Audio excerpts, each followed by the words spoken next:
ICU, obviously in Cairns, look after adults and children.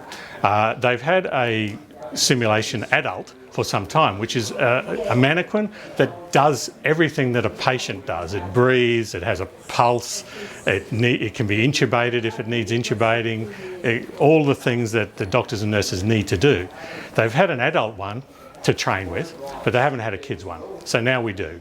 It was $54,500. It was a big investment, but it's a fantastic high-tech bit of kit, a sim baby, and it's for teaching nurses and doctors, student nurses and trainee doctors and nurses, all the way on how to look after really sick kids in ICU, because when they are sick, you want the staff to be super well trained and ready to go. It's a fantastic contribution from our donors.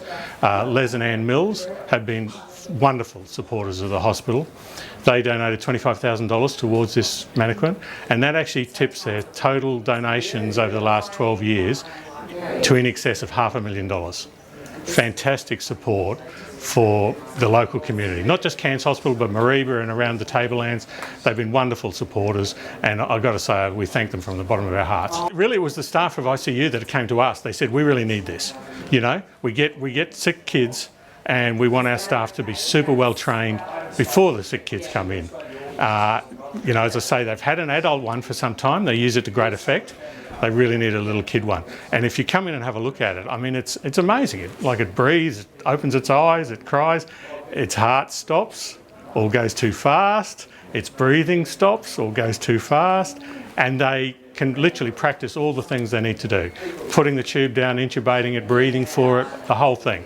It's just like a little baby, only you practice on a simulated one, not the real one. I come from a family that have always helped the community. My mother and father were in, Mum was a guider and Dad was in Rotary and everything else, so it sort of comes naturally. Mum also was in Cubs and Meals on Wheels. I think she was an original starter of that with several guide leaders in Cairns, and so we just thought it was a very good place to start to give to Cairns rather than, you know, we concentrate on Cairns.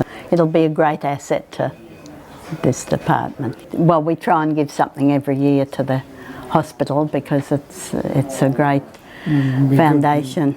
So yes, we over the years we've sort of given to, say, Cooktown, Georgetown, Ainsley, Forsyth and Mareeba.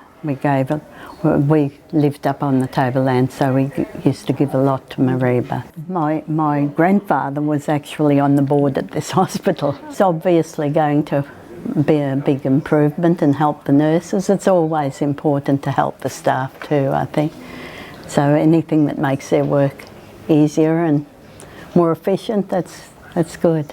One of our grandsons was a pre-med baby, so we bought an isolette. I think that's the very first donation we gave many, many years ago. We're really grateful to the Mills family and the Cairns Hospital Foundation for providing this sim mannequin for us. It's a big changer. Donations like this make a huge change for not just our patients, but also our patients' families and for the wider Cairns community.